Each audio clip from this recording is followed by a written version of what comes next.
जब surgical strike हुई तो इनको सबूत चाहिए था कि वहां कितना नुकसान हुआ।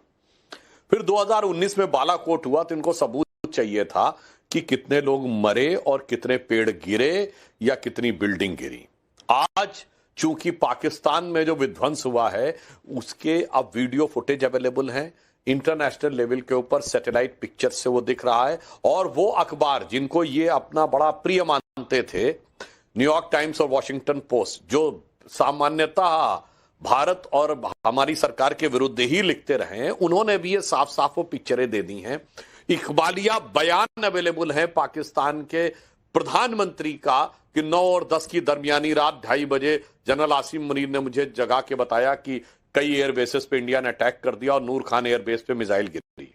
उसके बाद वो विदेश में जाके पाकिस्तान के प्रधानमंत्री बोल चुके हैं कि हमने सोचा था कि फज्र की नमाज यानी 4:30 बजे के बाद हम अटैक करेंगे, इंडिया ने उससे पहले अटैक कर दिया। तो अब पाकिस्तान को क्या नुकसान हुआ, ये सबूत पूछने की गुंजाइश खत्म हो गई, मगर फितरत वही बनी हुई है जो 16 और 19 में थी। तो अब किस तरीके से भारत के राष्ट्रीय हित को क्षति पहुंचाई जा सके उसके लिए कर रहे हैं। अन्यथा मैं विनम्रता से पूछना चाहता हूं, सिर्फ कांग्रेस और विपक्ष के नेताओं के बयान ही पाकिस्तानी मीडिया की सुर्खियों में क्यों बने दिया था कुछ साल पहले भारत के विरुद्ध, उसमें कोट किया था। अब इसके बाद तो मेरे विचार से कोई बचाव की गुंजाइश नहीं रह सकती। बिल्कुल आप सवाल पूछिए, मगर आपकी तो सारी ब्रीफिंग दी जा चुकी है, ऑल पार्टी मीटिंग में 2 बार दिया जा चुका है। जैसे बताया विपक्ष के जो लोग गए हैं संसदीय डेलीगेशन में उनको ब्रीफिंग हो चुकी है। फॉरेन अफेयर्स कमेटी के चेयरमैन ही कांग्रेस के सांसद शशि थरूर है, मैं स्वयं उसमें मेंबर हूं। इसके ऊपर बाकायदा पूरा एक 3 घंटे का सेशन रह चुका है जिसमें विदेश सचिव ने सारी की सारी ब्रीफिंग की, उसमें आपकी पार्टी के भी सांसद थे। मगर समस्या क्या है कि जिसका उद्देश्य सवाल पूछना हो उसे जवाब बताया जा सकता है, जिसका उद्देश्य सवाल से ज्यादा बवाल में हो उसके लिए किसी भी सवाल का जवाब बताना बहुत मुश्किल हो जाता है। इसलिए मैं कहना चाहता हूं कि आप जो कहते हैं कि हम सरकार के साथ हैं, वो मुख है या मुखौटा ये स्पष्ट हो जाना चाहिए। जनता को तो आज लग रहा है कि वह मुखौटा है। और मैं 100 बातों की बात कहता हूं, इनको तो दूसरे डाटा पर भी बहुत भरोसा है। तो इसके बाद जो चाइना की डिफेंस कंपनीज हैं, एविक्स सिस्टम, चेंगडू, उसके डिफेंस स्टॉक में जो गिरावट आई है, मतलब PL-15 बनाने वाली मिसाइल बनाने वाली कंपनी के 9% शेयर गिरे, फिर F-17 वाली J-17 बनाने वाली की 17% गिरे और ओवरऑल सिस्टम में 20% स्टॉक्स गिरे। और भारत की डिफेंस कंपनीज के स्टॉक्स पूरे बढ़े, गार्डन रीच का, मझगांव शिपयार्ड का, कोचीन शिपयार्ड का, जिसके ऊपर चश्मा बैठा हुआ हो मोदी जी के विरोध का, उसको ना देश के अंदर कुछ समझ में आता है, न सीमा के पार कुछ समझ में आता है, न इंटरनेशनल लेवल पे समझ में आता है। तो मुझे लगता है जो समझना ही ना चाहे उसको समझाना बहुत मुश्किल काम। बिल्कुल सही कह रहे हैं। और अमीक जमाई, यही सवाल मैं आपसे पूछना चाहती हूं, सवाल पूछना है या बवाल मचाना है? एजेंडा है क्या आपका? और देश दुनिया के कह दिया, 11 बार कह दिया, ट्रंप की बात सुन लो, उसने सीज फायर कराया। ट्रंप ने तो ट्रेड यूज करके दोनों के बीच में शांति वार्ता करा दी थी। आज मीटिंग नंबर 2 थी टर्की में। मैं पूछना चाहती हूं, आप हैं किस फिराक में, ढूंढ क्या रहे हैं? मोदी को नीचे दिखाना आपका धर्म है या देश को ऊंचा उठाना आपका धर्म?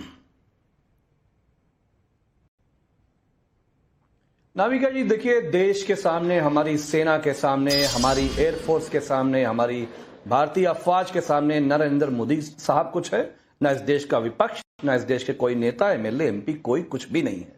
हमारी सिर्फ चिंताएं इस देश के 140 करोड़ लोगों की आज ये है कि नरेंद्र मोदी जी, आप इस देश के मुखिया हो, पूरा मुल्क आपके साथ खड़ा है, पूरा विपक्ष आपके साथ खड़ा है।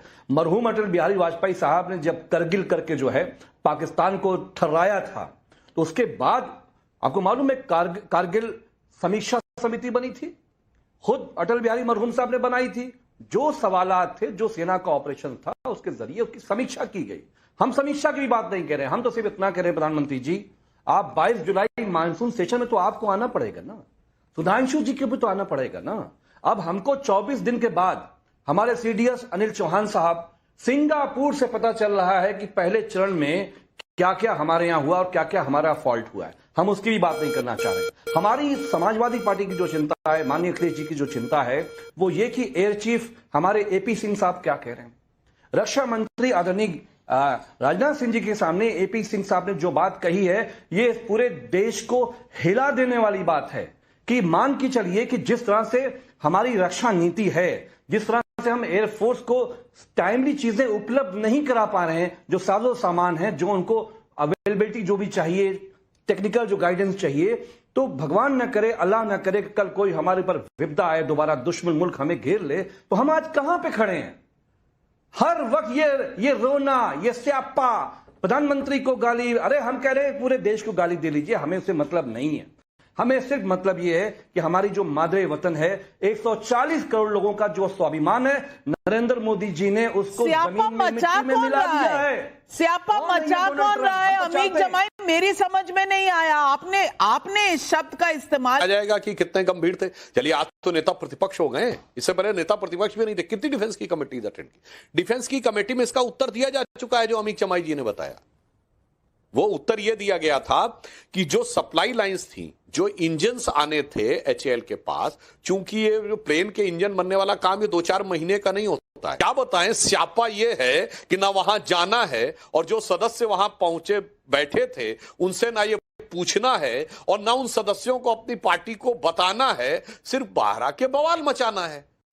इसीलिए मैं कह रहा हूं कि इन लोगों के जो बयान हैं वो भारत विरोधी शक्तियों के हाथ में हथियार बन के बने हुए हैं। मैं विनम्रता से कहना चाहता हूं, 1995 में नरसिम्हा राव सरकार का समर्थन करते हुए अटल बिहारी वाजपेयी जी भारत के प्रतिनिधिमंडल का नेतृत्व करते हुए गए थे, और सलमान खुर्शीद जी तब वो थे फॉरेन मिनिस्टर, वो अटल जी के अंडर में गए। अटल जी ने नरसिम्हा राव सरकार को क्रेडिट दिया, उनका समर्थन किया, घर में आके जो लड़ाई लड़नी थी लड़ी। और उस समय बेनजीर भुट्टो पाकिस्तान के प्रधानमंत्री थी, कोई जाके चेक कर ले।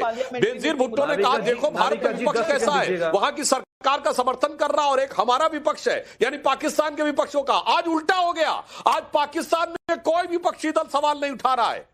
बताओ, समझिए, जहां की सेना लुट गई, पिट गई, कितने बिलियन डॉलर का नुकसान हुआ, इंटरनेशनल असेसमेंट सवाल नहीं उठा रहा, हमारा विपक्ष सवाल उठा रहा है। यानी जो 95 बिल्कुल, और सवाल क्या उठा रहा है भाई? ये नहीं पूछ रहा कि पाकिस्तान के कितने नुकसान कर दिया, उनके कितने जेट गिर गए। इनको दिक्कत है तो भारत का क्या नुकसान हुआ, क्या काउंटर है आपका? वारिस पठान भाई के बाद आती हूं आपके पास, लेकिन वारिस पठान भाई, क्या ये सही अप्रोच है? मैं पूछना चाहती हूं, विश्व के हालात आपके सामने हैं, लोग वर्ल्ड वॉर 3 की बात, कहीं भी हम एग्री नहीं किए होंगे, काफी सारी टॉपिक हुई होगी। हर मर्तबा आप लोगों ने, सुधांशु जी ने असद ओवैसी को कहा होगा पाकिस्तान का एजेंट, न्यू जिन्ना का भूत उनमें उतर आया है, इनको पाकिस्तान भेज दो। मगर आप खुद देखिए, कुछ दिन से पूरा देश, हर इंसान एक साथ ये बोल रहा है कि वाकई में अगर विदेश